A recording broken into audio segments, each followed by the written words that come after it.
The Meeples and Miniatures podcast is sponsored by Two Fat Lardies, Geek Nation Tours, and also by you, the listener. Many thanks to everybody for your very generous donations. The Meeples and Miniatures podcast, episode 209. Vexillia card games, with hosts Neal Shook and Mike Whittaker, and guest Neal Reid.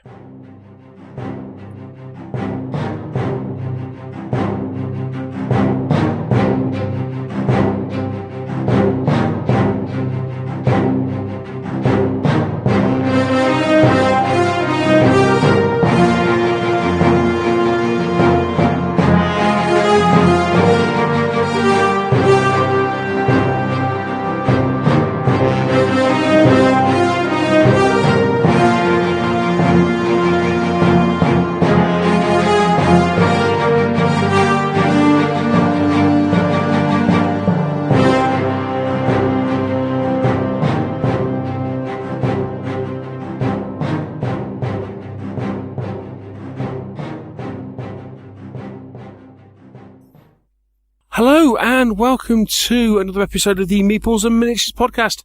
My name is Neal Shook and welcome to the show. On this evening's show, I am joined by, until recently, it was going to be two fellow co-hosts. Unfortunately, we are down to one. Last podcast host standing. Welcome to Mr. Michael Whittaker. Hello, sir. How are you? I'm doing very well, thank you. I see Luffy is off administering the good graces of the frugal wargaming mantra to Hobbsy again, is he? Indeed. He was recording with us earlier, and then was forced to leave at very short notice. So whether or not someone had had a crisis of faith. Either someone's had a crisis of faith, or maybe perhaps Mr. Hobbs has made yet another bid for freedom. Who knows? It is possible. I mean, last time I heard about from Mr. Hobbs, apparently he sneaked a mobile device into his solitary confinement. Oh, dear, oh Lord. Who knows? Perhaps the next time we speak to Mr. Hobbs, he may well be a completely changed individual. I mean, we may not recognise him as the Welsh wizard he once was. To any new listeners, yes, we have completely lost our marbles. Indeed. And we're really sorry. Yes. I think, and if you want to make any sense of what we've just said over the last couple of minutes, you need to listen to the last show and follow us on Twitter, as there's been both. Yes, because that's kind of where things are starting to get a little bit out of hand. You may hear more about the Cult of Luff a bit later on in the show. Who can tell? Of which I am not a member. Indeed not. As I am clearly a devout follower of the Church of Shiny! Otherwise known as a complete heretic in some corners. Indeed, yes. Indeed. What have we got in store this week, Neal, then? Right, okay, we are talking to a chap called Neal Reid. Now, Neal is a wargamer, relatively new game designer. He is the designer of a couple of print-and-play card games that were published by Vexillia last year. He did a series of card games based on the Somme offensive, and then he has produced a World War II card game based on the Western Desert called this Hard and Calcined Earth, I think it was. And we are chatting to him and basically finding out all about those games and his design thoughts behind them. So that's who we've got in store for us this week. Sounds fun. I shall have to listen. Indeed. Since, by the miracle of our strange, wibbly-wobbly, timey-wimey recording process, I missed this one. Indeed, most people did. In fact, I was the only person interviewing Neal. I think I was in Seattle or something. You were in Seattle, and Dave and Hobbsy were both working. So I was left to my own devices, and just can't get the co-presenters these days, can you? Yeah, it was like the days when I was presenting the podcast on my own. Back to the days of Whispering Neal. Indeed. Yes, that's what we've got in store for you this week. But before we do that, what we'll do, we'll take a quick break, and then we will catch up a little bit on what we've been doing in the past week.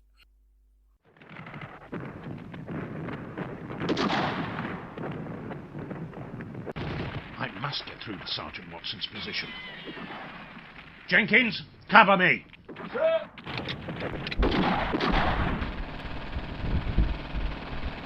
Whoa. Sergeant Watson, bring your men in. Withdraw. It's all right, sir. We're enjoying ourselves. What? Yes, sir. It's these here chain of command rules, sir. We're having great fun. Chain of command? That's right, sir. It's that challenging but fun blend of command and control. It gives me the freedom I want to fight the way I want to. Never had so much fun, sir. And we've cooked you some sausages. Can't be helped, sir. Me and the lads are staying put.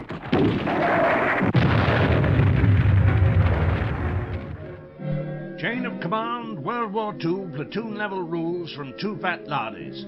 They really put you in control. And they're even better than sausages.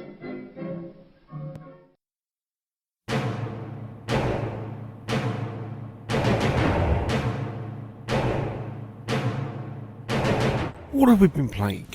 What have we been buying? We might even have painted something.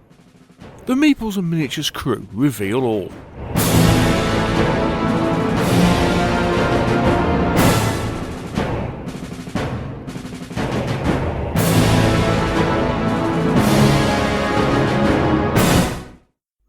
So then, Mr. Whittaker, what have you been up to in the last week? Then? What have we been doing last week? Oh yes. So Monday club night, we picked up the next round of the club's full thrust campaign. A little bit of starship combat. Got to demonstrate how high manoeuvrability ships in full thrust can be very, very lethal. In that our side has the fast ships, and we jumped a convoy carrying ground assault troops. And I think, to be honest, the other side made the fatal mistake of turning to face us. So we just sailed straight past them. Ah! They got one round of shots off, which took out 3 small frigates and 1 destroyer. The remaining 3 destroyers sort of leapt over them at something like 24 inches ago, fetched up behind the transports and proceeded to pound them into surrendering. Ah. I have to say, it's an interesting little system. We're still not playing with proper vector thrust rules in that you have 2 options. You have the basic rules where your acceleration you use to turn. So if you're moving 16 inches, say, and you have acceleration 6, you can use 3 points of that to turn, and you turn 3 half hex sides during the course of your turn. But you keep going 16 inches in the direction that you turn, so you can actually redirect your motion. Whereas with proper vector motion, the direction you're facing and the direction you're moving in are completely different. Indeed. So you can, in fact, spin round so you're still carrying on at 16 sunward while facing away from the sun. Yes. Am I right in remembering that in full thrust you don't have shields on the back of your ship? It depends on the ship. Oh, okay. Some ships have shields, some have armour, all manner of interesting fire arcs depending on the class of ship, etc. It's a fun little game. Oh, it is. Bits of it are still ahead of it. We're ahead of its time. Oh, definitely.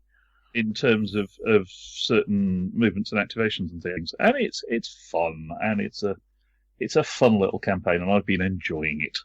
Other than that, we had JT and Robin, who those of you who were listening to my little interview at Snakes and Lattes may remember. We were over in Toronto with JT and Robin and a couple of other friends playing Last Night on Earth. They were in London over last weekend, so they came up and we played Conan. This was the discussion you had with we must get it out, and having reviewed it, will you finally get to play Conan? You finally got to play Conan. We finally got to play Conan. It was universally pronounced as awesome. Now you understand what we're getting at. Yes, the activation points, the gems, are just such a sweet way of doing things. The whole resource management side of the game is just brilliant. Now you understand what we're getting at when we say it's... Oh, hell yeah. Oh, heck yes. It's different from a standard dungeon bash, as much as actually it's almost a completely different style of game. Yes, they successfully rescued the princess and wandered off with the shaman's head. Cool. They cheated. They teleported the princess out. If you remember, one of the sorcerers, the sorcerer has teleport. Has teleport, yes, indeed. Yes, and they got lucky and they got the right building first time. And had a basically a fairly major scrap with the shaman and the snake, which came crashing through a wall on them. And then, was it Anne or was it JT? JT was playing the shaman and basically said, right, well, screw you lot, I've got the princess, I'm out of here.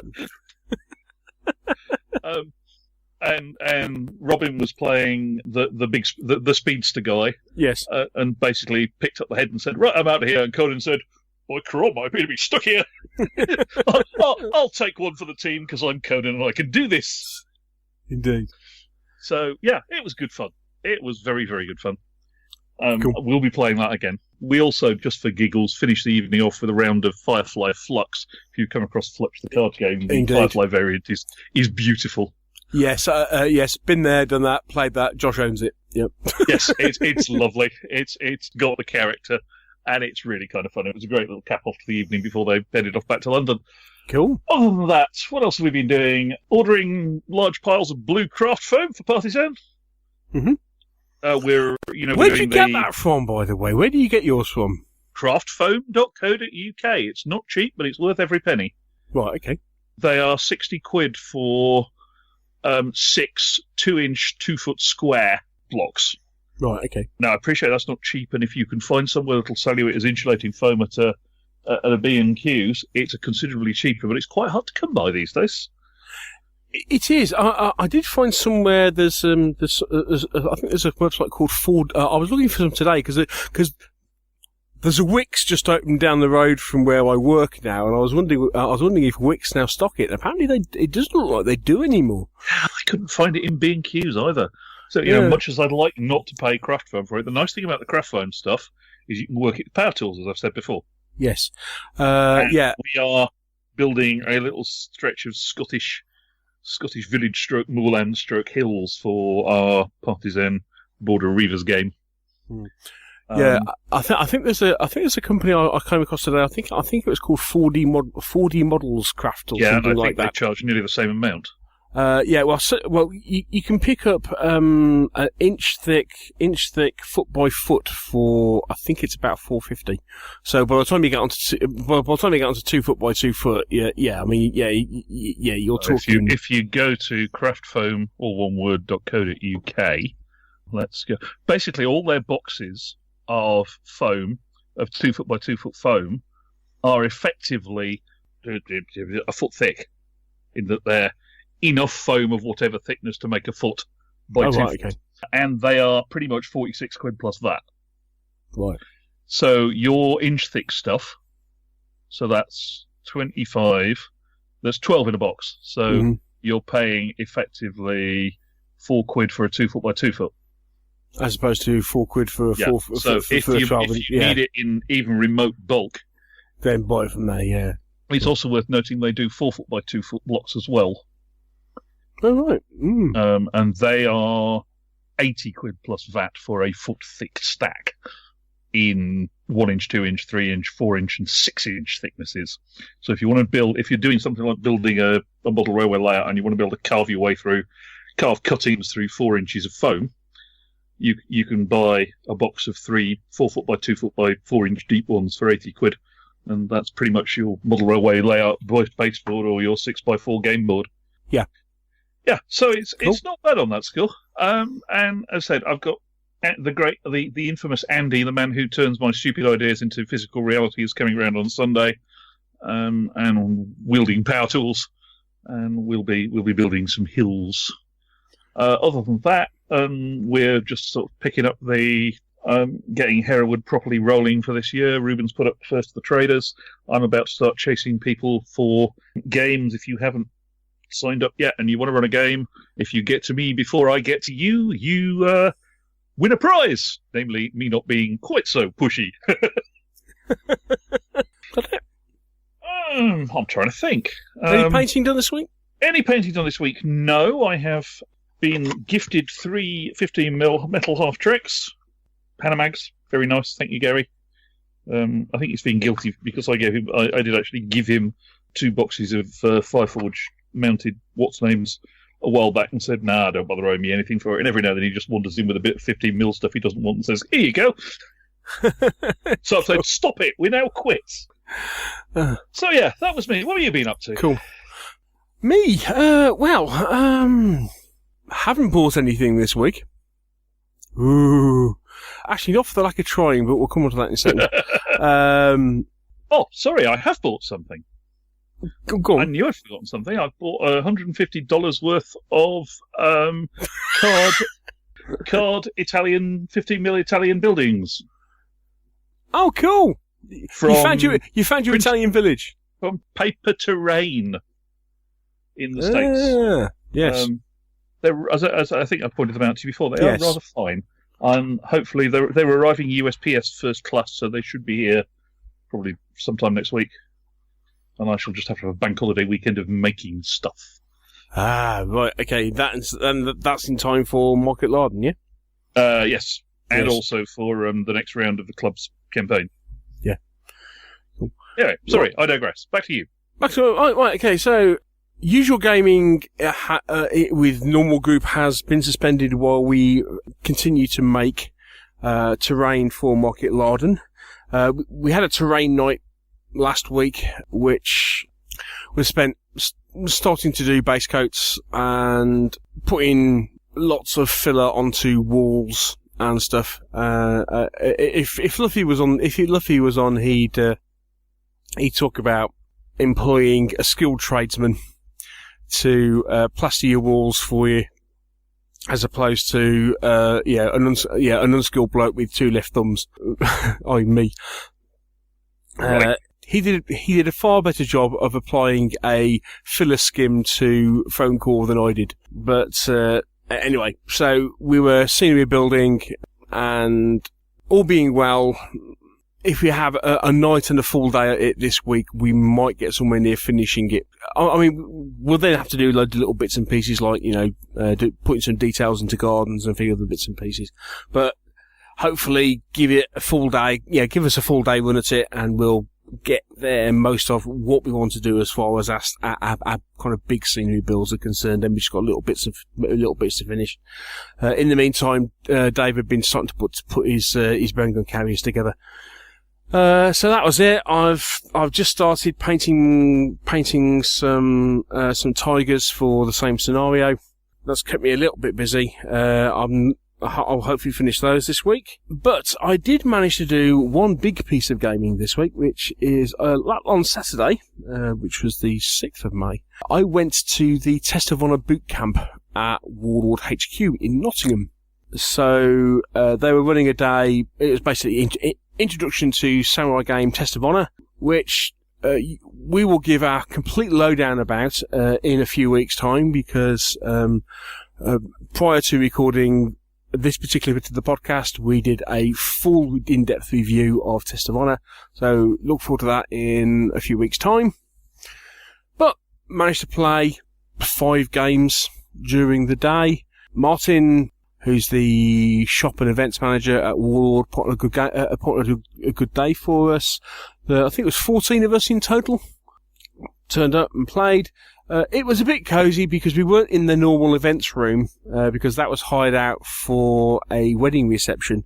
So we were basically kind of playing in the shop and effectively in the hallway immediately outside the shop. So it was a little bit cosy. Some of the tables could have done with being a bit bigger and a bit further apart. Perhaps some of us who are more kind of the XL Wargamer size, of which I'm definitely in that camp. Yeah, it was a bit cosy at times. A really good day. Really enjoyed it. Learned a lot about the game. Met a good bunch of guys.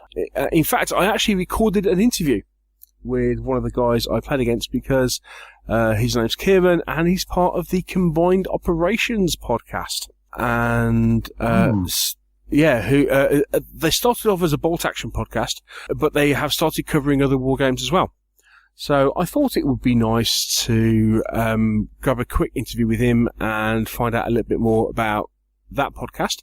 So we'll have an quick interview with him coming up shortly. Met a couple of guys I haven't seen for a while. Met Alex from the Kia Gaming blog. He's also part of, I think it's Fleet Signal. He does a blog and a YouTube channel about Spartan games, primarily the Firestorm on Modern and Firestorm Planetfall. So it's nice to meet him. A full day gaming, and it was turned up, play 5 games. They provided a big buffet lunch for us, and the last game was a big free-for-all. And it ended up with 5 of us. It was 5 of us on 2 tables, each playing this scenario. It was almost like a capture the flag sort of scenario. The day was meant to finish at 5 o'clock. Because you're playing a 5-player game, these things tend to get a little bit involved, don't they? Really? And they tend to, when you're playing a 5-player game of a 2-player system, you learnt the rules 4 games ago. Yeah, it will run a little bit long. Suffice it to say, we finally finished the game, and Martin kicked us out of Warlord HQ after 7 o'clock at night.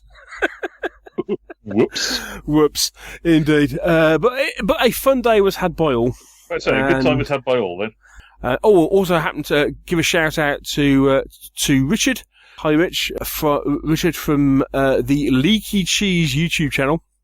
Go have a look at that. I'll put a link to it in the show notes as well.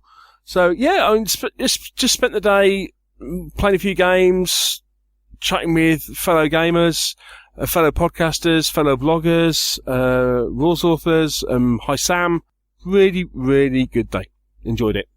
So yeah, that was good to get out. Yeah, so having had a few weeks of terrain building, to actually get out and play some games was made a nice change. And that's about it.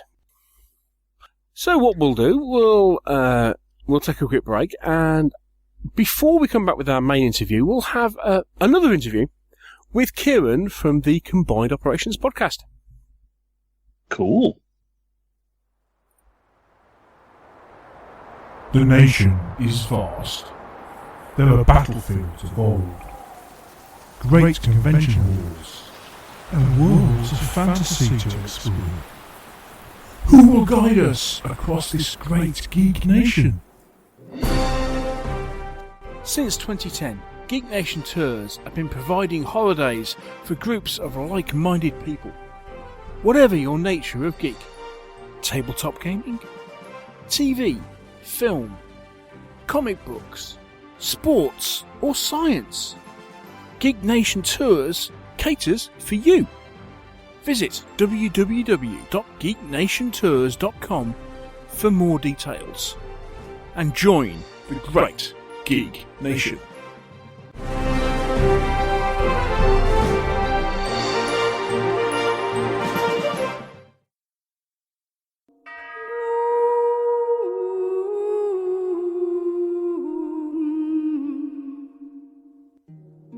Have you ever wondered what's going on in wargaming? We do too. So come with us as we go behind the hobby with the Meeples and Miniatures interview.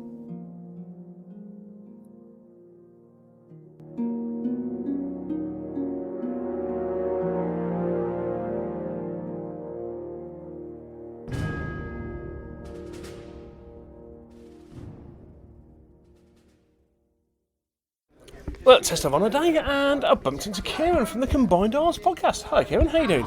Hello, guys. You all right? Yeah, good to speak to you, mate. I just wanted to find out a little bit more about the Combined Arms podcast, because I must admit, I've only come across you fairly recently. Can you tell us a bit more about the podcast, what it does, how long you've been going, that sort of thing? Yeah, I mean, we just recently had our year birthday, just the last episode. I mean, I don't think it was actually the 12th episode in total, but I think it was a year since we started. Yeah. So, like a couple of good Englishmen we have, we're having 2 birthdays just like the Queen, so we're having one for the actual start date and one for the 12th episode. So, right, cool.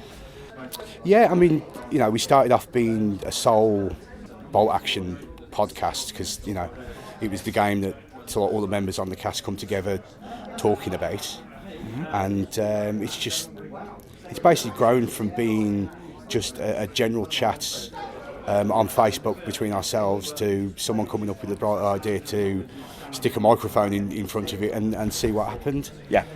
I would put a a little marker on it. If anyone's going to go and try and have a listen to it, maybe if you've got young children in the vicinity, try to do it over headphones, because we don't have any bar on any of the language we use. And not quite family friendly then. No, it does. Sometimes that explicit tag that you want to put on it for when it's posted to iTunes doesn't actually cover it for my. But it is what it is. Yeah. It's free adults. Normally we're late at night doing the actual casting. So if you've had a couple of beers while doing it, or having a couple of drinks while talking, sometimes it does disintegrate a little bit. Yeah. Cool. So you started off covering bolt action. So you've kind of expanded that now, yeah?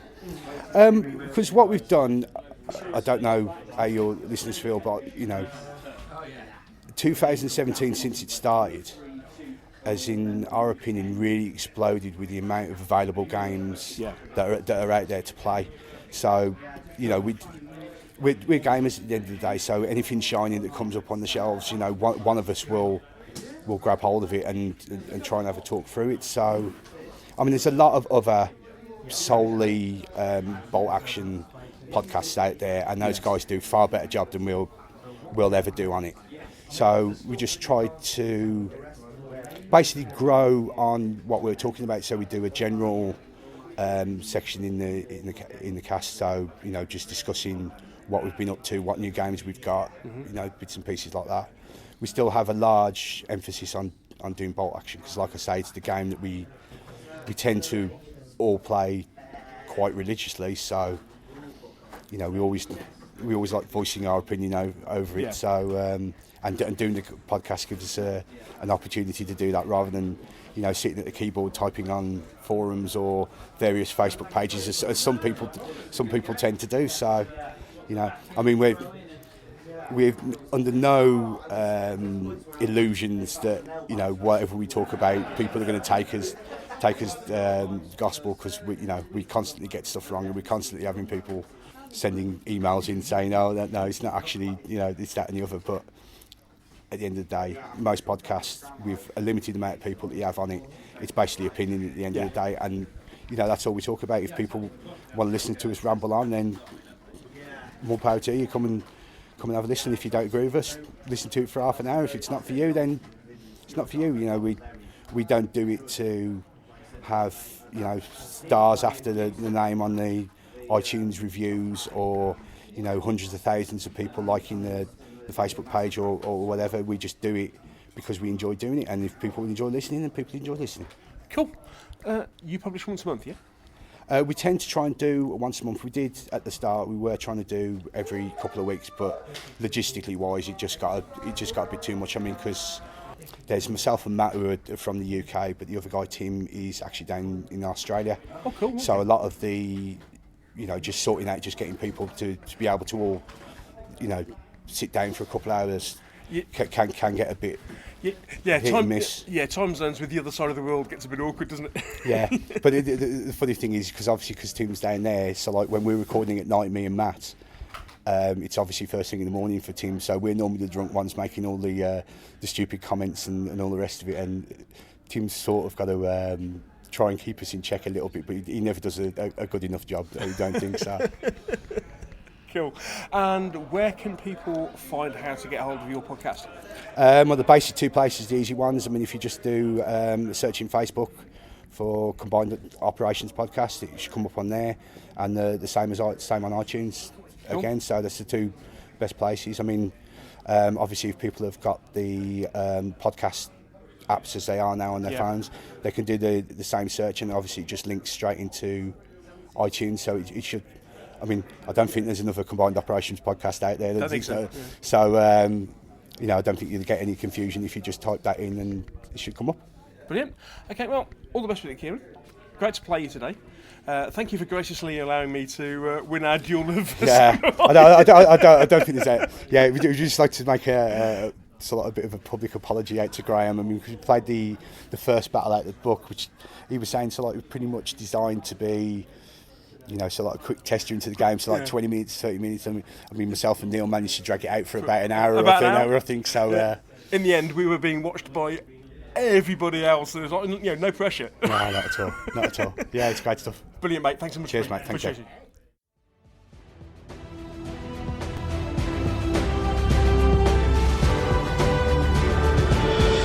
We hope that you're enjoying this episode of the Meeples and Miniatures podcast. If you are, would you like to support us? There's a couple of ways of doing so. You can become a patron of the show by supporting us on our Patreon page. There you can give regularly every time we produce a show. Alternatively, you may want to give a one-off donation, and you can do that by using PayPal. For more details on both these options, please click on the Donate tab on our website www.meeplesandminiatures.co.uk.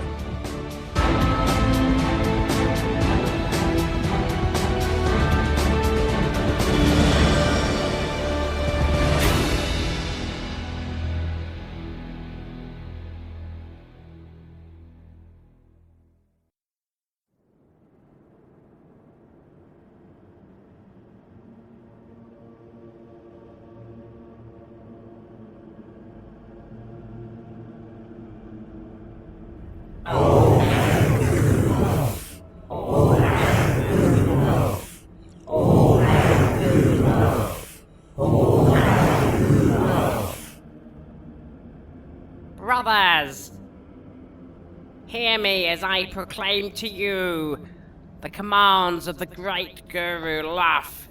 All hail him!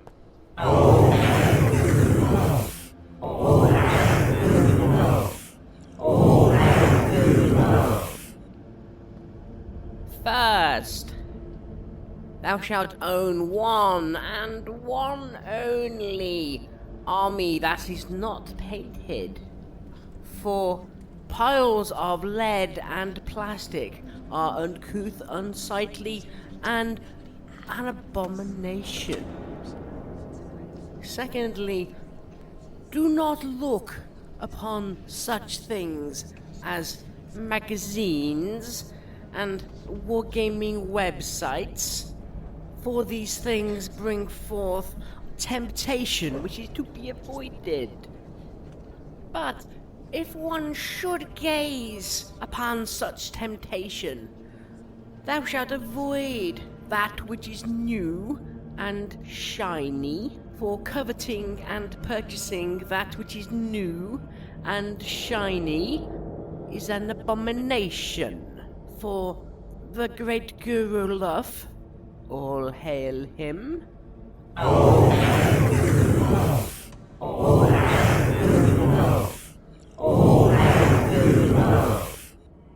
has decreed that that which is new and shiny only dilutes that which is pure and already played, meaning that you will end up playing less games. And this, of course, is an abomination. And finally, remember that these large 28mm figures are indeed an abomination and take up far too much room. It is far more blessed to collect 15mm and indeed 6mm figures, as these will bless your household with much space. Remember the wise words of Guru Luff. All hail him. All hail Luff. All hail Luff. All hail Luff. Frugality is good, shiny is bad, and it is but a counter. Now, brothers, it is time to go forth, spread the wise words of Guru Luff. All hail him. All hail Luff. All hail Luff. All hail Luff. And I do so with the words of his most blessed dismissal. Getteth on with it. All hail Luff. All hail Luff. All hail Luff. All hail Luff.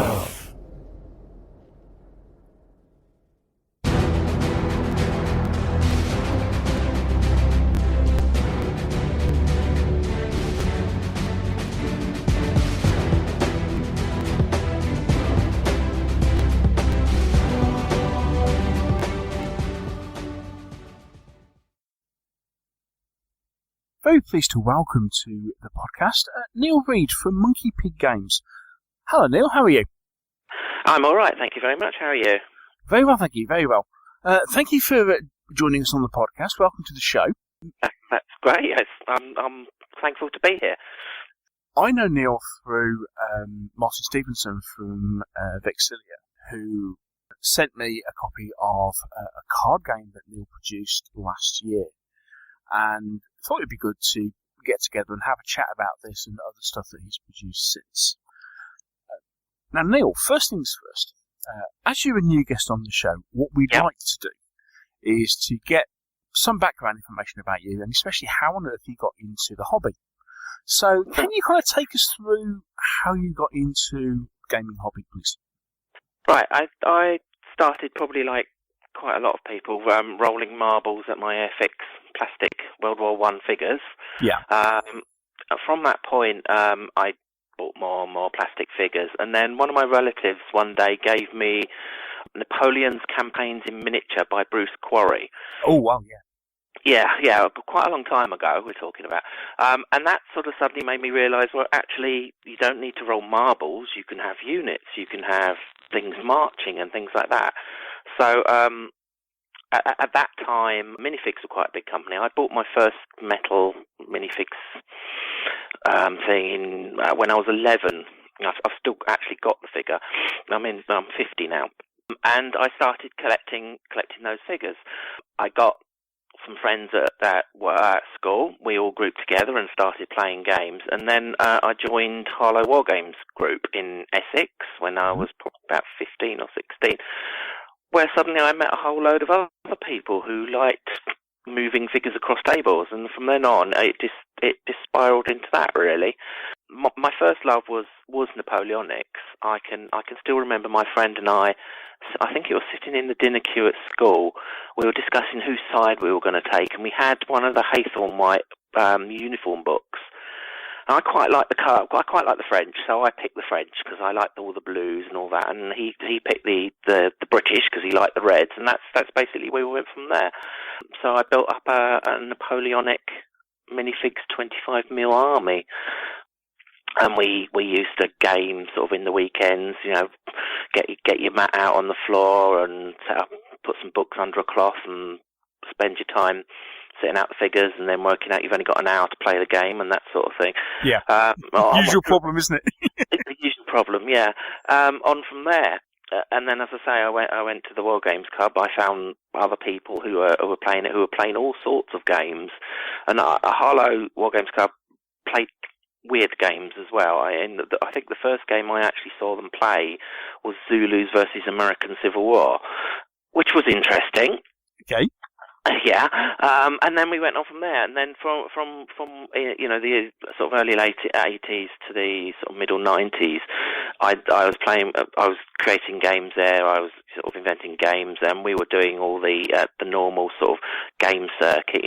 I remember Salute when it was back at Kensington, and we used to put on games there, and we played all sorts of weird and wonderful games. I remember running a Tute, which is a tactical exercise without troops. So we were running around the Essex countryside pretending to control groups of figures. And I remember playing another game where we set up an artillery gun with some old pipes and things like that, and we trained people how to do it. And we used different scale figures to show a marching column getting nearer, and they had to get quicker and quicker. The game was that they had to get quicker and quicker in doing the whole rota and of doing a gun, actually putting the gun in, ramming the gun, and all that sort as part of the game. So we did quite a lot of different games and sort of weird and wonderful games, as well as the normal American Civil War. I remember Modern was very good then.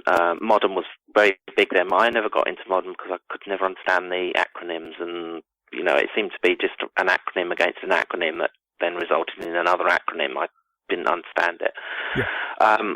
So my basic interests were, my first love is Napoleonics. I got into Spanish Civil War after playing a game at the club.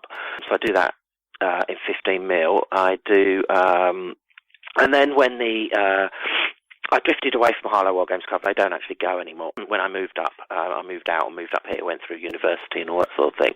And then when the plastic explosion hit, probably 10 years ago, 15 years ago maybe, that suddenly started me off again, and I could scratch my itches in terms of what I was interested in. So I've got a lot of, I got into English Civil War, I got into Second World War in 28mm and all that sort of stuff as well. Yeah. So I've sort of built up from there, really. Yeah, I mean, that's really where I went. It's a pretty traditional role, a route through, I think. I didn't start off with the normal sort of Grants and Featherstone books. I really got kicked off by Bruce Quarry, and I've got quite a few of his books now. And I've still got the book I was given then. I have to say I haven't looked back at it. It's very 80s in its sense of, really complex rules. I always favour sort of simple rules where the game is hard to master, not the rules. Yeah. That's really where I came from it. At what point did you begin to get into game design? That was at the club, because I had there was a group of willing people who were willing to play anything. So if you put the game on, or you put something on, they would turn up and they would buy into it and play it. So I enjoyed designing normal scenarios. I did a Berezina scenario for Napoleonics and all that. I always had a big game in Napoleonics and all that sort. But I also I had another friend at the club who enjoyed doing something different. So, and I worked very well with him. So he would do part of it, I would do part of it. We wouldn't necessarily talk to each other. We'd turn up on the day and the game would run. So, and I took a lot of sort of joy out of doing that. In effect, I always preferred to actually run the game, and you get that feedback from the people. We actually back then created a little compendium of all the rules that we got, and it was good. So from one week to another, we'd say, okay, we'll make a game from this box of matches, and we'll all go away and come back, and we'd have a competition, see who did the best game based on a box of matches, for example. Oh, right, okay. So it was very competitive about making the games and making some games up. They weren't necessarily always historical, but we were quite competitive, and I enjoyed that. I've always enjoyed designing stuff. I sort of went through art school and that sort of thing, so I've always had that sort of bent, as it were. Mm-hmm. I first came across you last year when you produced a series of card games based on the Somme offensive. Yeah. Was that the first time you actually had something published? Apart from the compendium, which was many moons ago, that was the first time I had something published, and that was quite a learning experience in itself.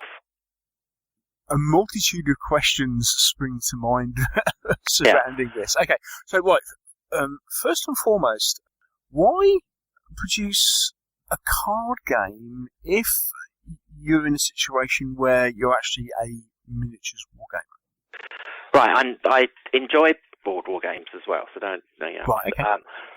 My main intention in producing the card games was because there's this niche that we used to have when I played in the clubs, and that I play now when I have my friends up and that.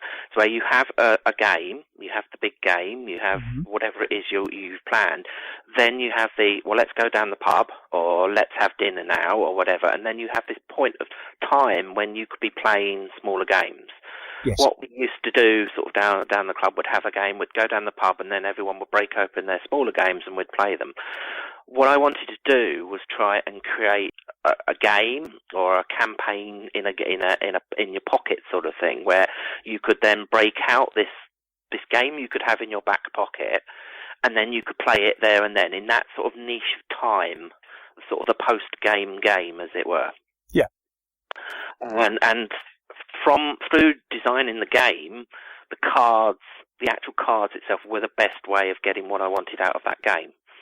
So it went through to games, went through to using cards.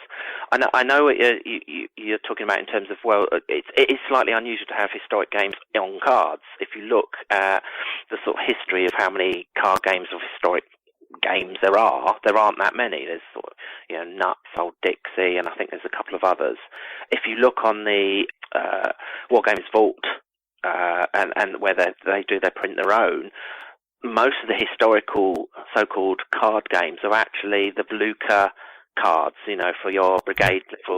They're not actually any card games there. So in a sense, it was commercial suicide, but in a sense, it was the way that the game was meant to be. So yeah, mind you, having said that, I mean, there obviously is a whole different genre of games, with the card games, which people kind of more associate with board games as opposed to war games.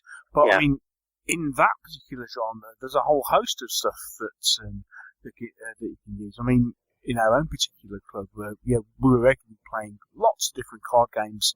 Again, down the pub after the normal game evening, it was like, okay, right, we'll sit down, we'll have a chat, and okay, let's play a game while we're here, sort of thing.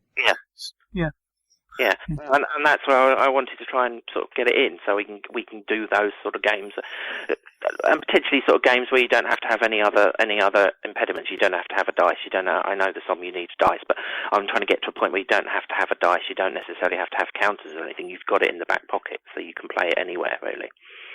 And it's linked. It's a historical. It's a war game. Very much.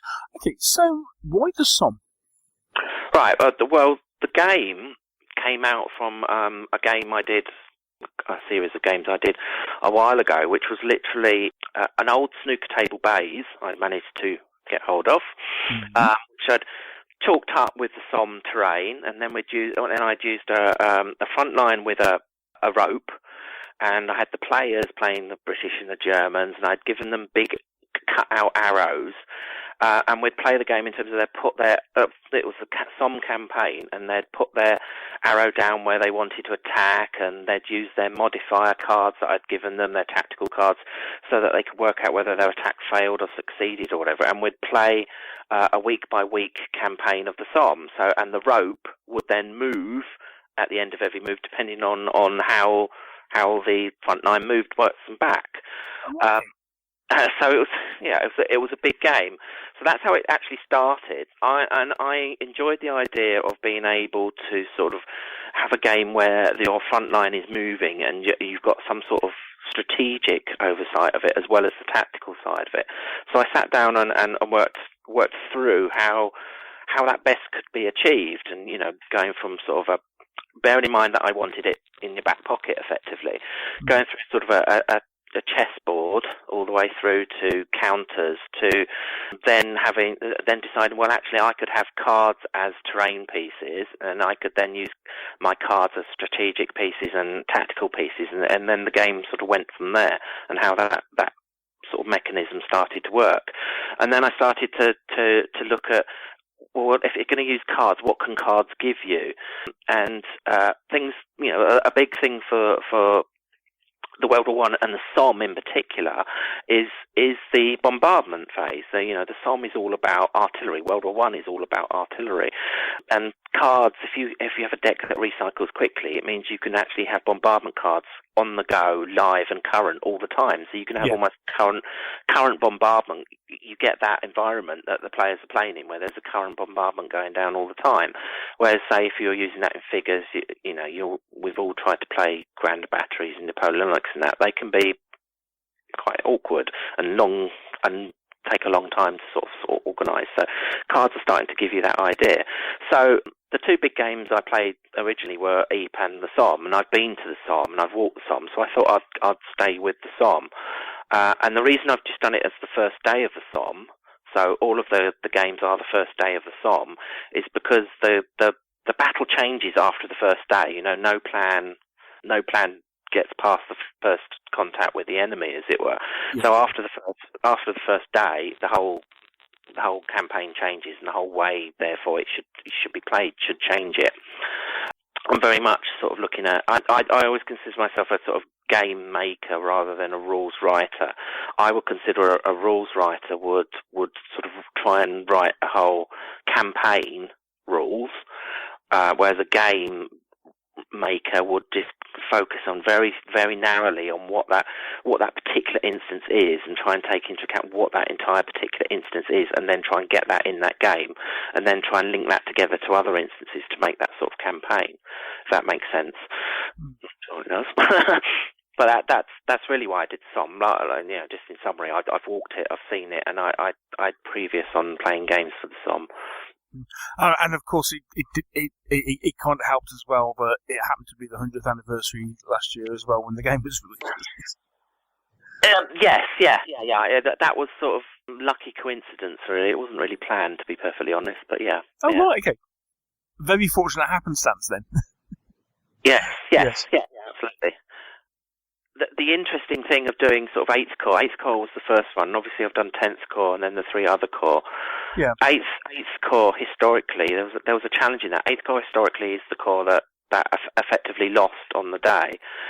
It didn't make it to the German trenches. It got shot down. It took 80-90% casualties. So how do you make a game that you then have to worry about? Well, I can't just make a game where one player loses all the time, because that's not a game. That's not a game that's not going to last very long anyway. So it was quite a challenge to make it difficult enough for the British player, but it's still worthwhile playing because you could still win, however hard that could be. So and then the 10th Corps, I was a slightly different set of rules, and it allows slightly different things. So it allows it reflects more of what was happening to the south of the Somme, where the British bombardment actually did make some difference. The British troops actually did get into the German positions, and there was more of a to-ing and fro-ing between the positions. So there's more of an idea of what the artillery is doing, what the German artillery is doing, and what the British troops are doing actually within the trenches. So when you originally went through the design process, you say we have kind of 5 different games here, or at least several plus expansions that keep adding on. Yeah. Was the thing designed as a whole, or did you did you first design 8th Corps and then add 10th Corps to it, or was it more of a case of you actually designed the whole thing and then had to break it up?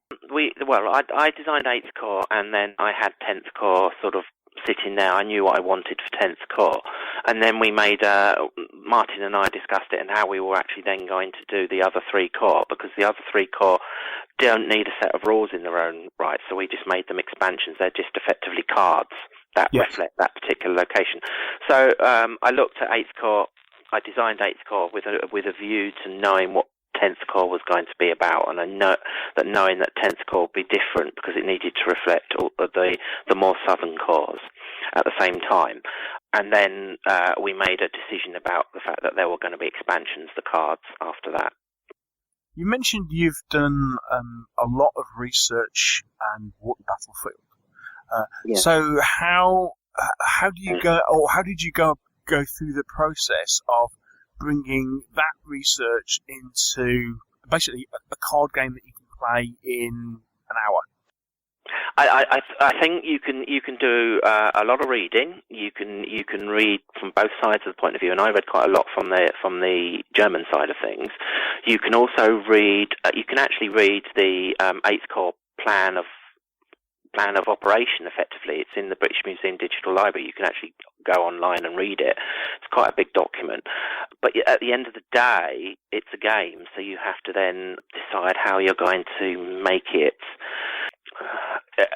Not arbitrary to a certain extent, but how you're going to actually formalise it into figures. So you've got many lines of trenches for the Germans. Historically, your research can tell you, well, these lines were actually quite badly beaten up. These lines were quite good. These lines were deeper. These lines had dugouts, etc., etc. You can then feed that into the percentage of, say, dugout cards you've got, or your percentage of how effective the British artillery was. In 8th Corps, for example, the British artillery wasn't heavy enough, or they didn't do enough of it onto the German trenches, that the Germans were there when the British went over. Whereas if you look down at the lower corps, they were doing more damage to lesser trenches and therefore the British troops got over. So it's a question of distilling those bits of facts and then turning them into effectively percentage chances of, say, pulling the card, or how many of cards out of your deck, because each player has a deck, how many cards out of your deck will be that particular card, which will then potentially reflect possibly the historical situation at that time. So, for example, you have a card deck of 12. You could have on the 8th Corps side of things, you may have 4 dug-in cards, German dug-in cards, whereas on the 13th Corps, which is the one down the bottom, which is the supplement one, you may only have 1 dug-in card because their trenches were effectively in swamp and they weren't very well dug in. So you're pulling that information out and then making that decision in terms of how you're transferring it into how many cards you have of each particular type, which then obviously affects how you're then playing the game. Let's talk a little bit about how the game is actually played. So the idea is you have what has been these 2 games, 8th Corps and 10th Corps, a card game where each person has their own asymmetrical decks, don't they? Yeah, so each player has a deck for themselves. There is a terrain that lies in the middle, which is of 9 cards. Mm-hmm. So column-wise, it's German first line, German second line, German third line. And then row-wise, it then reflects the axis of the divisional attacks. So for 8th Corps, for example, it's 3 rows and 3 separate divisions, where some of the other games there are 2 rows for 1 division. The game is then split up into a strategic phase, which reflects the British bombardment, where we all know about the Somme, apart from obviously the casualties, but the bombardment, which was initially going to be 5 days, but it turned out to be 7 days because of the bad weather.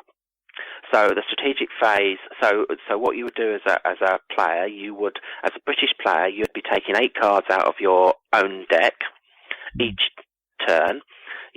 You would then be playing any strategic cards, which are your bombardment cards, effectively, for your first 5 turns.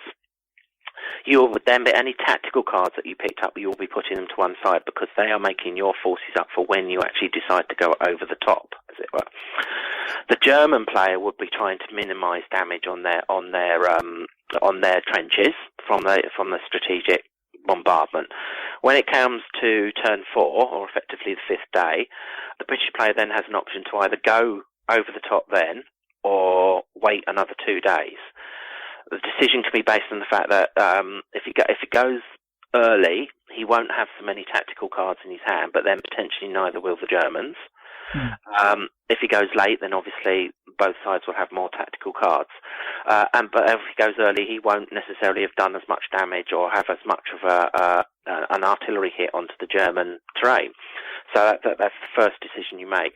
Then when you go over the top, you decide to go over the top. You still keep each turn having a strategic phase where you're putting down bombardments, but you also then having a tactical phase where you're deciding that, say, for the 36th Division, for example, is attacking the front line. So you would then use your tactical cards.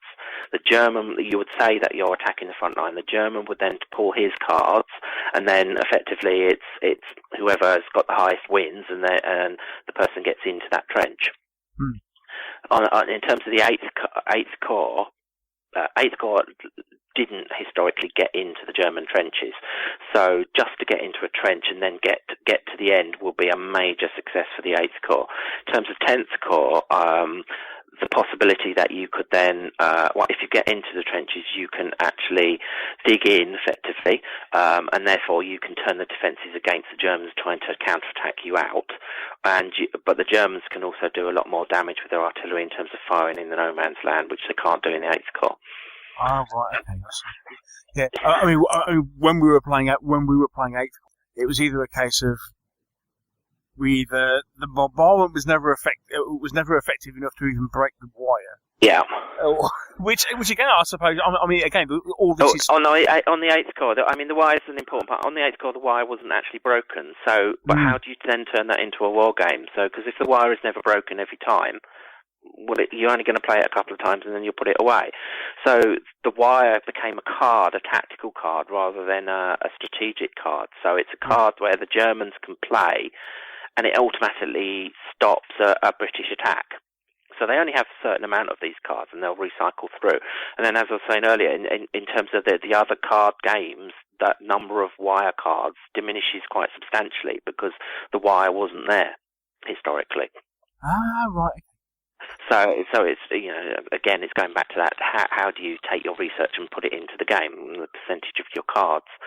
The Germans have a sort of stop all, which is place down wire. But if you're a British player and you think that they're going to do that, or you think the chances are they've got wire, send in a feint attack, get them to play their wire card, and then send in another card, and then another attack. Part of the game is almost like bluff and double bluff, isn't it? Indeed, yeah. Yeah, it has to be. It has to be. The British have to be very careful about the fact that because their condition is that they've got to get to the end of the 3 columns or 3 trench lines. The Germans just have to beat the British twice on the trot, and that's it. Because the 8th Corps is very, it's very black and white. It's a challenge. So you really do have to. It's a timing thing for the British in terms of their marshalling the resources and then using them at the right time in the right order, I think. I think it's fair to say that yes, the British player did find it something of a challenge to even make any headway at all. But then, why have balanced games where it's effectively on a dice roll who wins or not? You've got to. It's good to have occasional challenges. Oh, certainly, yeah. Okay, so as we went through 8th Corps, we saw the challenge was to break through the 3 lines of German trenches. Yeah. Does that carry on a similar thing when you hit 10th Corps? Yeah, so the victory is still the same. You've still got to get 2 of your divisions through to the end of the reserve part. But however, the Germans have more role in terms of counter-attacking. They can actually be more mobile, and they can also put down artillery into no man's land. So generally what you'll find is that after a British sort of the first wave going over, they'll take some of the German trenches, which is largely what would happen. Actually, what did happen at that stage, and then the Germans would then be able to try and knock them out through their counter-attack cards, and the British would try and sort of dig in, and then you would rotate through your cards, build up another force, your second wave, and then bring in another second wave that comes through. So it's more of a conversation, the 10th Corps, rather than it's a challenge. Yeah. Right. Okay. And then the subsequent 3 expansions with 3rd Corps, 15th Corps, and 8th Corps. 13th. Sorry, yes. Get my Roman numerals all going around. Sorry, yes, 13th Corps. They're all expansions for 10th Corps, so I'm assuming what we're having there is the fact that actually we're looking at tactics. Yes. Similar to what happened with 10th Corps, where it's almost like 8th Corps is the exception. Yeah. With what actually happened on the day, yeah? Yeah, and if you look at the history, 8th Corps is the exception. There were high casualties, but 8th Corps failed to get anywhere. It didn't get past its front line. Yes. There were successes along all of the other corps' fronts. So you had to treat it differently. You had to make a decision, okay, well, this one will be a challenge one. This one will be an entrance into the thinking and how the game played. And then the other core games will be more a dual sort of conversation game. Sure. So how do the expansions differ from each other? Right, so there are different numbers of cards, for example. There are particular cards for the various historical mines that went up. There's a card for I don't know if you've seen the time team on that, the flamethrower that was used, the static flamethrower that was used. Oh, yes. Yeah, and there are differing cards in terms of the Germans and what their counter-attack ability is. And the terrain cards reflect the redoubts, because it was largely as the trenches went more further south, it became more redoubt based, and the trenches were not so well dug. So you've got Schwaben Redoubt and Leipzig Redoubt and all those sort of things all the way going down. So that's how the terrain changes quite a lot. So those they largely reflect that. Oh right, okay. Yeah, so it's all about different card combinations, and that then obviously reflects the slightly different tactics that are used in each particular area of the campaign. Yeah? Yes, yeah. Cool. So basically, when you get down to it, once you got all 5, the 2 main games and the 3 expansions, I mean, are they designed that you can be played as one? As one? Our intention is to release another supplement, as it were, that would enable you to play it then as a campaign, as one, and then to go on and play the rest of the campaign. Yeah. That was our intention. So, and that's what we're going to do at some point, but we haven't got that. We've got some other things in the line we want to do first before we then do that. But yeah, that, as I said earlier, a campaign changes after the first day, after the first attack, so you need something to change it to do the entire campaign. But to be able to roll out all 5 in one go and then play it, yes, we want to be able to do that. But that does get away from the sort of going down the pub, and because it'll be quite big and you'd have to have quite a big pub table to do that. So it will take it away from the initial sort of idea of the game. Yeah, this is true. Yeah, you know what us wargamers are like. If you could possibly make a bigger game, then more than likely we're going to do it, aren't we? Yeah. I saw at the conference of Wargames, Wargames Development Group, I saw that they had actually taken 8th Corps and they turned it into a figure game. So, wow! Yeah. So your comment about what us Wargames are like, yeah. Indeed. Okay, so having written the 5 games 2 games and 3 expansions for the Somme, you then moved wars and actually gone to North Africa in the Second World War. What inspired that? Martin and I were discussing our interests, and I have an interest in the the war in Africa in World War II, and so does Martin. I also had a granddad who actually fought in it, and I was quite interested in it. So it sort of geared me on to going, well, I quite like the idea of having a game where you're dealing with the strategy side of things and the tactical side of things at the same time. Yeah. So I thought that game, that theatre, it's not really done that much in those terms. I thought I could do that again along the line of a campaign in your pocket. Yeah. So I wanted to do the entire campaign from the early sort of the June 1940 all the way up to May 43 when the Germans surrendered, and do it along the entire coast.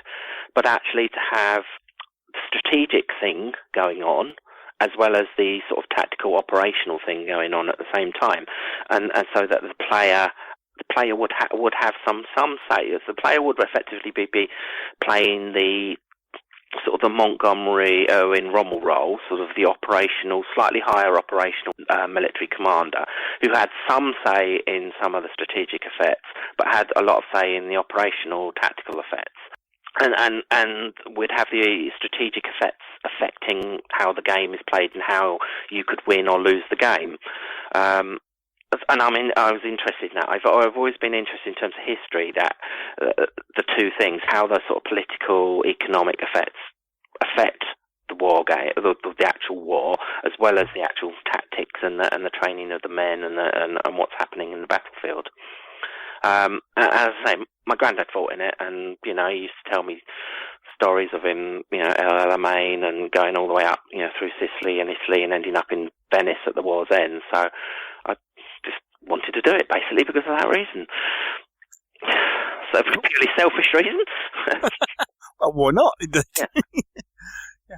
Okay, so mechanically, is this similar to the Somme style of games, or is this something completely different? Yeah, it's a 2-player game, so it's same in that respect. You have a terrain which is the North African coast, 7 terrain cards which go from Alexandria all the way up to Tunis. You have strategic cards, and you have operational cards, but you only have one deck. So at the start of the game, the strategic cards are dealt out between the both players. There's 18 of them, and 2 are put to one side face down, so both players don't necessarily know everything that's gone. The strategic cards are cards that are they're doubled, as it were, so they're halfway there. So there's an Axis one and an Allied one. So if I'm playing the Axis player, I would only be reading what the strategic card says for the Axis player. Oh, right, okay, yeah. And so I would then have effectively, I think, 8 cards. I'm trying to remember now. 8 cards in my hand, and the operational deck will be in the middle. Every move, I would then be able to lay one of those strategic cards and then pick up an operational card. The operational cards are going to be largely about forces and things like that. Basically, different types of forces, different types of tactics. And I would then build my forces up doing that. The strategic cards are going to be things like the whole sort of thing that could happen round in that theatre. For example, one of the strategic cards could be Gibraltar is taken, another one can be Malta is captured, or British forces have to go to Greece, or East Africa continues to fight, or the Americans don't land, or things like that. So a player with these effectively 8 strategic cards can map out a campaign strategy. So because the effect that things like Gibraltar falling, for example, affects the Commonwealth being able to, say, reinforce or to supply its troops. And that becomes important because the only way that you can attack operationally is by having a supply convoy come in and be supplied. So if for example, you're the Axis player and you play a card that takes out Gibraltar, takes out Malta, and you've got a card that giving you extra flying power over Sicily or something like that, you've vastly restricted the Commonwealth's ability to supply itself and reinforce itself. Then you've set up the theatre for you to then go on the attack. Yeah. So it's different from the Somme in terms of how the mechanic is played. There is still the same idea of strategic and tactical, although we call it operational in place. One of the things I wanted to do from doing it like that was I wanted to, at the end of the game, I wanted the players to be able to look at a sort of almost an alternative history of the Mediterranean conflict, because obviously, Gibraltar didn't fall, but there was Operation Felix that potentially it could have done. Malta didn't fall, but potentially it could have done. Lots of things could have happened.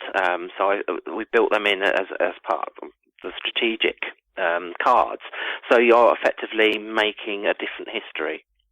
And of course, I suppose with the underlying issue being that actually, whilst you're doing all this, at the same time you want to make it playable within a particular time limit, obviously starts to limit you on deck size and what your strategic points are, all that sort of thing. Yeah, you've got to make it replayable, so people want to play it again. You've got to formulate all the historical bits into it, but you've also got to make it winnable by both players, and you've got to make it happen, within a 45-minute sort of time frame. Yeah, because again, this is a whole campaign that you can put in your back pocket. So also getting it into 52 cards, 55 cards is a printed deck, is a major head scratcher as well. To do that. So yeah, it's those constraints, and those constraints sort of actually give you the initiative to do different things and create different things. Yeah, it was good fun, sort of designing it and developing it. So I was going to say, given all those constraints, how did you find it? I mean, was it a bit of a head scratcher? I mean, how long did it actually take you to go through the design process and actually come up with the finished game? I would say 6 months, but that's not working on it all the time. That's from the first scribblings on a piece of paper to play testing, first things, starting to have conversations about what your final product needs to be in terms of, if we're going to fit it to a deck, then that puts that constraint on. So we then have to go back and look how you can do that, which is why I came up with the idea of having split cards, because that actually then doubles the amount of cards you have effectively. Yes. And things like that. So yeah, it's probably 6 months. So that game, which I suddenly remember, we haven't actually mentioned the title, which is this Hard and Calcined Earth. Yes, it is. Yeah. And that comes from Laurence Olivier's little opening speech for episode 8 of The World at War, which was the Western Desert.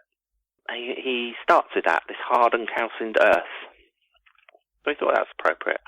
Yes, that's quite cool, that. Yes. Yeah. Okay, so that was released in October last year, wasn't it? Yes, yeah. Yeah. So you have the Somme being released around about July? No, it's earlier than that. It was about April, the end of April. And then, I think every month after that we then released one until we'd finished effectively 5 months, yeah. One has to ask, have you been working on stuff since October? Yeah, I've been working on the next game, which is Revolution, which is a French Revolution game. It's one of those games that I played back then in the club days, where you have factions in the Revolution: the Jacobins, the Girondins, and the monarchists. And over a period of time, which represents the revolution, they have various problems, crises that come up for the revolution, and they have to, through fair means or foul, vote for a particular solution. If they get that solution that suits their faction, they win more influence points, and the loser then goes to a tribunal who can then be sent to a guillotine. So you can backstab and kill your friends as much as you like in this game, effectively. That's what we're doing at the moment. That's what the game is. The rules are written, and we've produced those. Now I'm just doing the graphics for the cards at the moment. One of the big lessons I learned, and I have learned from doing this, and Martin has helped considering this. When I first went to Martin with the 8th Corps, I had written the 8th Corps, I'd written the rules, I'd produced the cards, and I thought, well, aren't I very clever? And I gave it to Martin, and Martin completely logic tested it. But also the first thing he said is, well, all those images on those cards you can't use because you don't have the image rights to use them.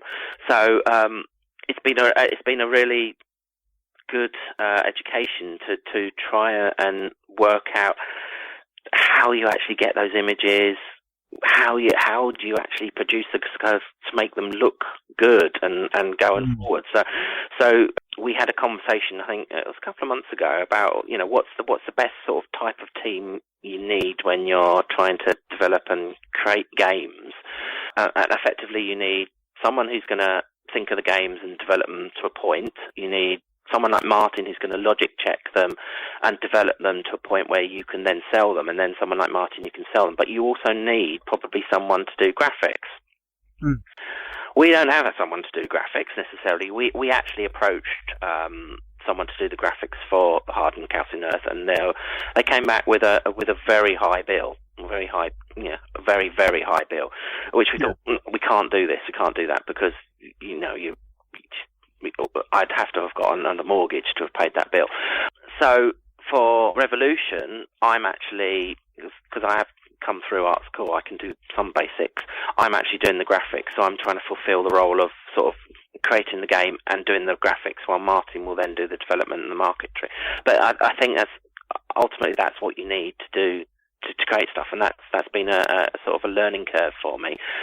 And looking at, just to go off on a tangent, looking at other rules now that I've seen, I'm quite a good rules buyer.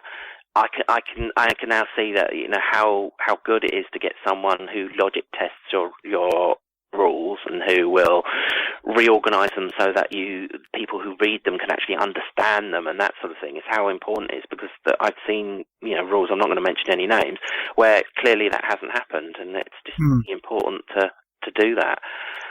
So going back to Revolution, I'm finishing off doing the graphics for it. Hopefully this week, and then we've finally got the cards designed, so we can then go forward to releasing it. Hopefully, I don't know, probably a month, 6 weeks time, something like that. So, first off, just want to check: is this a multiplayer game as opposed to a two-player game? Right. So, it's a 3-player game. Oh, right. Yeah. One per faction, yeah? One per faction, yeah. However, it was initially designed that there are 15 characters. So, technically, you can actually play up to 15 people. So, because each character will have their own individual agenda, as well as a faction agenda. So, you could involve more and more people fighting for their own cause, as it were. So my view was that it was more of a gamey game rather than a strict historical write-off. So you could play it as you could involve maybe non-war gamers into it, if you really want to, the divorces and the arguments. So what you're telling me is that you're attempting to produce a card game version of Diplomacy, is that what you're saying? Yes, yeah. Yeah, I'm sure people will be very popular when they get voted to go to the guillotine. Yeah, indeed. So, why the French Revolution? Why the French Revolution? I was actually... I've always been interested in France, because as I say, I took the French from the Napoleonics. I've always been interested in that particular part of history.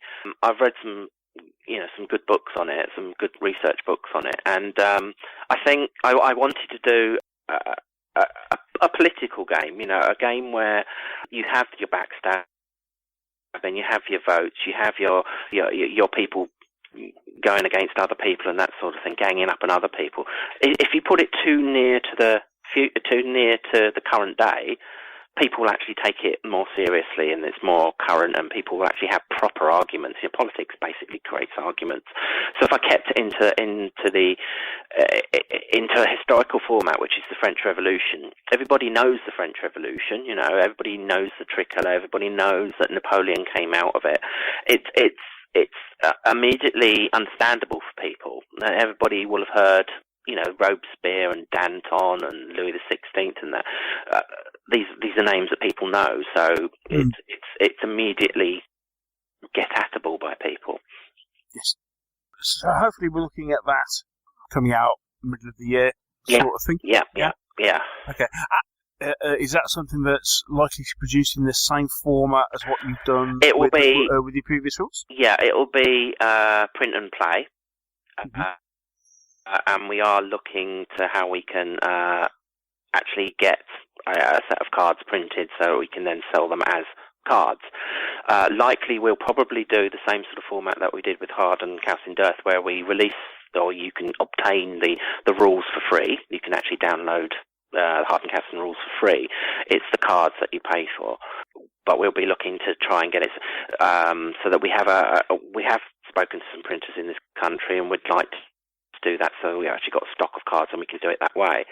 We look for Hard and Calcined Earth to do printed cards, so you get if you look through Wargames Vault, there is a facility where you can order cards to be printed, but it's in America, and then those cards will then have to be sent to you from America, and the postage is just ridiculous. It's something like nearly, I think, £18, £19 the postage is, which is almost double that you'll be paying for the cards. So it's not worth it for English, British, European players, basically. So we're looking to try and do that so that we've got it in this country, so it's more based for this country.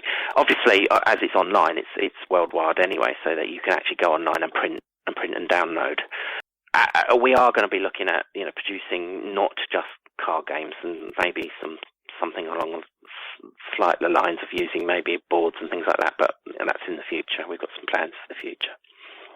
So that's kind of preempting my next question. It's like, so having gone through this process and you produced a couple of card games along with expansions now, and you're looking at your third. Have you really got the bug? Yes. To design and actually publish games, yeah? Yeah, definitely, yeah. I've been very lucky that I've had the time in the last year or two to actually be able to do it. I've had a career break between jobs, so I've had the time to do it, so I have got that bug to do it, and I've got quite a lot of ideas. As I was trying to say at the start, I feel I've come from a sort of a background of trying lots of different games, trying lots of different mechanisms, and seeing how things work. So I think I've got some good ideas, and I'd really like to do the games. I mean, but you have to be open-minded. You're never going to make a living doing it. Put it that way. It's more about just the satisfaction of doing a good game, and the satisfaction of even just one person saying, "Well, I actually enjoyed playing that." Is the thing to do, the thing to have. So, as you mentioned, these rules are available print and play, aren't they? They are, yes. It's through Vexillia.com. First and foremost, if you go via Vexillia, they have direct links through to the Wargames Vault shop. That's correct, yeah. Where you'll pick all these up. So if people are looking for them, what you're looking at, there's actually a tab on the Vexillia website which has, I think it's card games. Yes, it's a card game tab. So Martin has them all set up in one place. So they're relatively easy to find. Yeah. Yeah. So what we're looking at is 8th core, 10th core, and then 3 expansions. Yeah. And then this Hard and Calcined Earth, which is the World War II Desert War. That's right. Yeah. Superb.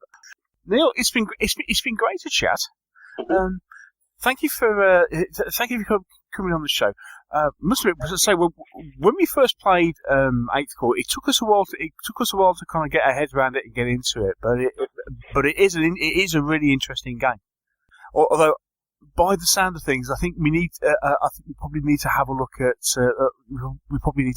the other games in the series to kind of get a full appreciation of it, because I don't know, maybe 8th Core is potentially a little bit too difficult for the British player at times. Well, yes, maybe. I think if you play the other games and go back to 8th Core, I think you might enjoy the challenge more. Yes. Yeah, we certainly enjoyed our experience with 8th Core. Good.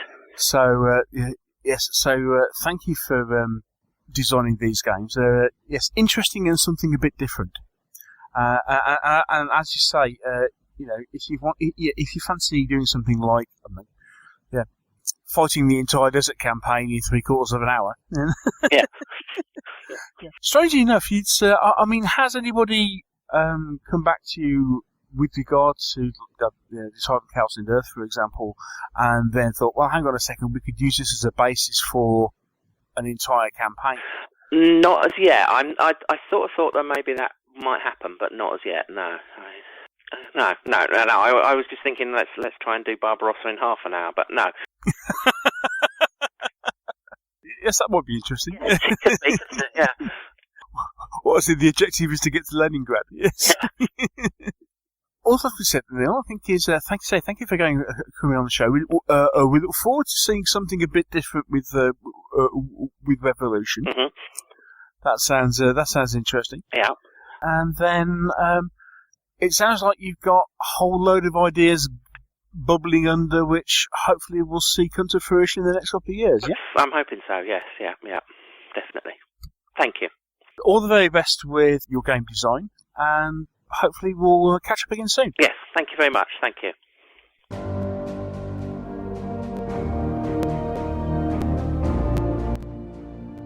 This is a message from The Cranky Lawyer. Huzzah!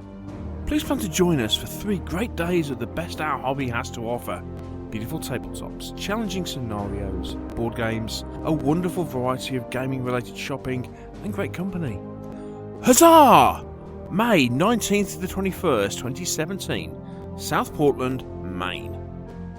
Miniatures games, board games, tournaments, vendors, raffle and great company. Join us for 3 days of fun. If you want to learn more about shoutouts, visit our Patreon page. The link is on the website.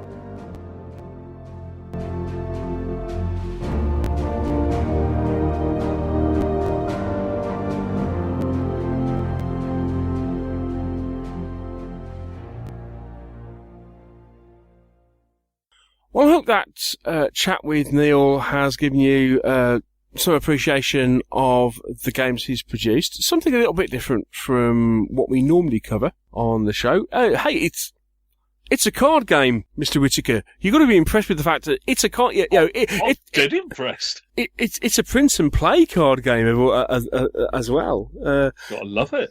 Designed to be played down the pub. A game you can carry around in your pocket. There you go. Very good for the blow it, my opponent hasn't turned up down the club and there's someone else in the same boat. Indeed. I was hoping that we'd have Mr. Luff on this particular bit of the show, so because myself and Dave have played 8th Core, which was the first game that Neal produced. I mean, I think I hinted on during the interview that we've just had. We played that. That was actually a review copy that we were given from Vexillia to review, and I think if we'd have been given the 10th Core game, which sounds like it's the mechanics are a bit different. Just to explain, Mike, because you didn't hear the interview, but basically what they're saying is that on the Somme, 8th Core were the core that got stopped in the north, and they were the core that failed in their objective, whereas all the other cores on the first day of the Somme achieved their objectives. As a result, the game that you play as part of that core works the mechanics work a little bit differently. Whereas with the first game in the series, which was 8th Core, it's quite a difficult game for the British player to get anywhere near close to winning, because it is keyed in the Germans' favour, simply because actually historically the Germans stopped the British breaking through. So I would suggest that if you're going to play that series of games, you don't start with 8th Core. You probably start looking at 10th Core or one of the expansions. Well, get 10th Core and then put a couple of the expansions. They might make a slightly better game. I'm certainly intrigued by the Western Desert one. I suppose effectively you're almost playing like a ladder campaign up and down the Western Desert, but with cards. So that sounds quite interesting. But yeah, that sounds rather fun, actually. As Neal said, it's Western Desert campaign in 45 minutes. What's not to like? What's not to like, indeed. Indeed. To say something a bit different from us, and yes, I'm sure Mr. Whittaker will be encouraged the fact that we covered a card game for a change, as opposed to as opposed to these miniatures games that we've been covering for ages. When did we last cover a set of miniature rules? What, in depth? That's a very good question, actually. I can't remember. The answer is actually earlier tonight in the future. More of that in 2 or 3 weeks. Next time. What's the phrase? It's the wibbly wobbly timey wimey world of podcasting. For those who are staring at their headphones somewhat blankly, we probably ought to explain that we do this bit of the show just before the show goes out, so it's nice and contemporary and fresh. Yes, however, that may mean... The interview in the middle isn't necessarily. Yes, the interview or the review or the main bit of the show is normally recorded 2 or 3 weeks beforehand. So we are recording this bit of the show on the 10th of May. Okay. The actual interview I recorded with Neal Reid was sometime towards the end of April. So yes, wibbly wobbly timey wimey, and so the main bit of the show that we recorded tonight, because we record something every week, the main bit of the show we recorded tonight, you will be hearing in about 3 weeks' time, and obviously when you hear that show, the Jots will join. The dots will join, and you'll understand what we're talking about. The Jots will join. Yeah. It's getting late. Yes. Which would explain why, on occasions, middle of the show us doesn't seem to know what top and tail of the show us are talking about, And vice versa. And vice versa, indeed. Yes. Whereas, as I say, in this particular instance, we have myself and Mike presenting, where Mike obviously wasn't on the interview that you just heard. We're giving the magic away. What are we doing? Filling time. Filling time. I'll tell you what. Let's stop filling time and say goodbye. Stop with this stupid filling time idea and go to bed. Indeed. All that's left to be said is thank you, Mr. Whittaker, for taking time out and joining me on this show. You're very welcome. Thank you, one and all, for listening to the show. Hope you've enjoyed it. Up until next time, take care. Happy gaming, and we will speak to you next week. Well, good dice.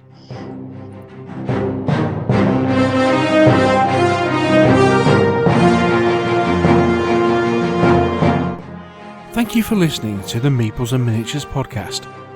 If you've enjoyed the show, why not share it with others by leaving us a review on iTunes? And if you have any comments or questions, you can always email the show. The address is info@meeplesandminiatures.co.uk. And you can also visit our webpage, where you'll find a complete episode archive, all the View from the Veranda podcasts, rules reviews, and our blog of hobby items and news, which is updated several times a week. This is also where you'll find the links to our presence on social media. And here you can follow us on Twitter or join our Facebook group.